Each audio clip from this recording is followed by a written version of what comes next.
Hey guys, Bob here.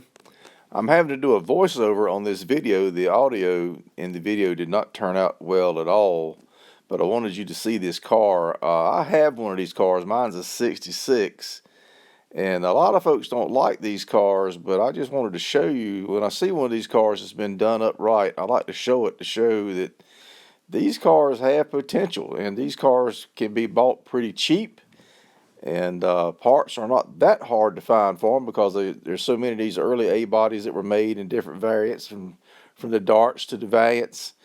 So there's a lot of parts that are available for these cars. So when you see one of these, don't discourage yourself on this. These things can be made to look pretty cool.